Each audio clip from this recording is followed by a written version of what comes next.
ಹಾಗೆ ಎಲ್ರಿಗೂ ನಮಸ್ಕಾರ. ಸೊ ಬಿಗ್ ಬಾಸ್ನ ಇವತ್ತಿನ ಎಪಿಸೋಡ್ನ ಎರಡನೇ ಪ್ರೋಮೋ ಅಪ್ಲೋಡ್ ಮಾಡಿದ್ದಾರೆ. ಆ್ಯಂಡ್ ಈ ಒಂದು ಪ್ರೋಮೋದಲ್ಲಿ ನೋಡಿದ್ರೆ ಮನೆಯವರಿಗೆ ಅದು ಮುಖ್ಯವಾಗಿ ಸೊ ಒಂಟಿ ಕಂಟೆಸ್ಟೆಂಟ್ಗಳಿಗೆ ಒಂದು ಟಾಸ್ಕ್ನ ಕೊಟ್ಟಿದ್ದಾರೆ ಬಿಗ್ ಬಾಸ್ ಅವರು. ಏನಂತಂದರೆ ಅದು ಮನೆಗೆ ಗ್ರಾಸರಿಗಳನ್ನ ಪಡೆಯುವಂಥ ಟಾಸ್ಕು. ಸೊ ಈ ಟಾಸ್ಕ್ ನಡೀತಿರುವಂಥದ್ದು ಕೇವಲ ಮನೆಯವರು ಒಂಟಿ ಸ್ಪರ್ಧಿಗಳಾಗಿರ್ತಾರೆ. ಸೊ ಅವರೇ ಇದರಲ್ಲಿ ಭಾಗವಹಿಸುವಂಥವ್ರು. ಅದರಲ್ಲಿ ಕೂಡ ನಮ್ಮ ಮಲ್ಲಮ್ಮ ಆ ಒಂದು ಒಂಟಿ ಒಂದು ಟೀಮಲ್ಲಿರುವಂಥದ್ದು. ಸೊ ಅದೇ ರೀತಿಯಲ್ಲಿ ಅಲ್ಲಿ ಒಂದು ಟಾಸ್ಕ್ ಕೊಟ್ಟಿರ್ತಾರೆ. ಅದೇನು ಅಂತಂದರೆ ಒಂದು ಏನು ಅಲ್ಲೊಂದು ಚಿಹ್ನೆ ಹಾಕಿರ್ತಾರೆ. ಆ ಚಿಹ್ನೆ ಮೇಲೆ ಹೋಗಿ ನಿಂತ್ಕೊಬೇಕಾಗುತ್ತೆ. ಬಿಗ್ ಬಾಸ್ ಅವ್ರು ಯಾವಾಗ ಆದೇಶ ಮಾಡ್ತಾರೆ ಸೊ ಅವಾಗ ಅವರ ಒಂದು ಟಾಸ್ಕ್ ಒಂದು ಏನು ಹೇಳ್ತಾರೆ ಸೊ ಅದೇ ರೀತಿಯಲ್ಲಿ ಸೊ ಅವರು ಆ ಗ್ರಾಸರಿನ ಒಂದು ಬಾಕ್ಸಿಂದ ಇನ್ನೊಂದು ಬಾಕ್ಸ್ಗೆ ಹಾಕಬೇಕಾಗತ್ತೆ. ಸೊ ಅದರಲ್ಲಿ ಎಲ್ಲೋ ಮಲ್ಲಮ್ಮ ಸ್ವಲ್ಪ ಅವರಿಗೆ ಕಷ್ಟ ಆಗ್ತಾ ಇದೆ ಈ ಟಾಸ್ಕ್ನ ಒಂದು ಫಾಲೋ ಮಾಡಲಿಕ್ಕೆ ಬಿಗ್ ಬಾಸ್ ರೂಲ್ಸ್ಗಳನ್ನು. ಆ್ಯಂಡ್ ಆ ಚಿಹ್ನೆಯಲ್ಲಿ ಬಂದು ನಿಂತ್ಕೊಳ್ಳಿ ಅಂತ ಏನು ಬಿಗ್ ಬಾಸ್ ಅವ್ರು ಹೇಳ್ತಾರೆ ಅದನ್ನೇ ಅವ್ರಿಗೆ ಅರ್ಥ ಆಗ್ತಾ ಇಲ್ಲ.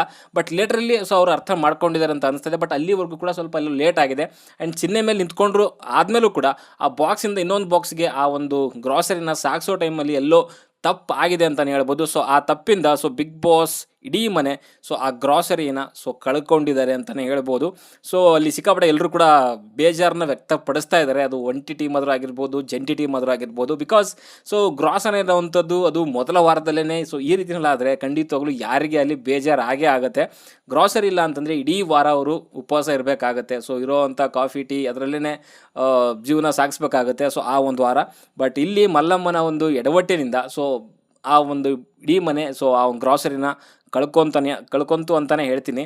ಆ್ಯಂಡ್ ಮೇ ಬಿ ಅವರಿಗೆ ಸ್ವಲ್ಪ ಆ ಒಂದು ರೂಲ್ಸ್ಗಳು ಇನ್ನೂ ಸ್ವಲ್ಪ ತಿಳ್ಕೊಳ್ಳಿಕ್ಕೆ ಸ್ವಲ್ಪ ದಿನ ಟೈಮ್ ಹಿಡಿಯುತ್ತೆ. ಸೊ ಸಡನ್ನಾಗಿ ಸೊ ಈ ರೀತಿಯಲ್ಲಿ ಒಬ್ಬರಿಗೆ ಬಿಟ್ಟರೆ ಖಂಡಿತವಾಗ್ಲೂ ಸ್ವಲ್ಪ ಪ್ರಾಬ್ಲಮ್ ಅನುಭವಿಸ್ತಾರೆ ಅಂತಲೇ ಹೇಳ್ಬೋದು. ಬಟ್ ನನ್ನ ಪ್ರಕಾರ ಇವ್ರನ್ನ ಸ್ವಲ್ಪ ಜಂಟಿಯಾಗಿ ಕಳಿಸ್ಬೇಕಿತ್ತು ಅಂತ ನನಗನ್ಸುತ್ತೆ. ಯಾಕಂದರೆ ಒಂಟಿಯಾಗಿ ಅವರು ರೂಲ್ಸ್ ಅಂತ ಬಂದಾಗ, ಟಾಸ್ಕ್ ಅಂತ ಬಂದಾಗ ಸ್ವಲ್ಪ ಇನ್ನೂ ತಿಳ್ಕೊಬೇಕಾಗತ್ತೆ. ಸೊ ಅದಕ್ಕೋಸ್ಕರ ಜಂಟಿಯಾಗಿ ಬಂದಿದ್ದಿದ್ರೆ ಸೊ ಚೆನ್ನಾಗಿರೋದು ಅವ್ರಿಗೂ ಕೂಡ ಆ್ಯಂಡ್ ಮನೆಯವ್ರಿಗೂ ಕೂಡ ಅಂತ ಹೇಳ್ಬೋದು. ಬಟ್ ಯಾಕೆಂತಂದರೆ ಈ ಥರದ ಎಡವಟ್ಟಿನಿಂದ ಸೊ ಪಾರಾಗ್ಬೋದಾಗಿತ್ತು ಸೊ ಜಂಟಿಯಾಗಿದ್ದಿದ್ರೆ. ಬಟ್ ಒಂಟಿಯಾಗಿರೋದಕ್ಕೆ ಆ ಒಂದು ಟಾಸ್ಕಲ್ಲಿ ಅವರು ಸಕ್ಸಸ್ಫುಲ್ಲಾಗಿ ಸೊ ಅವರು ಕಂಪ್ಲೀಟ್ ಮಾಡಲಿಕ್ಕಾಗಲಿಲ್ಲ. ಸೊ ಅದಕ್ಕೋಸ್ಕರನೇ ಅವರು ಇವಾಗ ಬಿಗ್ ಬಾಸ್ ಮನೆಯಲ್ಲಿ ಮೊದಲ ಒಂದು ಟಾಸ್ಕಲ್ಲಿ ಸೊ ಎಡವಟ್ ಮಾಡಿದ್ದಾರೆ ಅಂತಲೇ ಹೇಳ್ಬೋದು. ತಿಳ್ಕೊತಾರೆ ಅಂತ ಅನ್ಕೊತೀನಿ.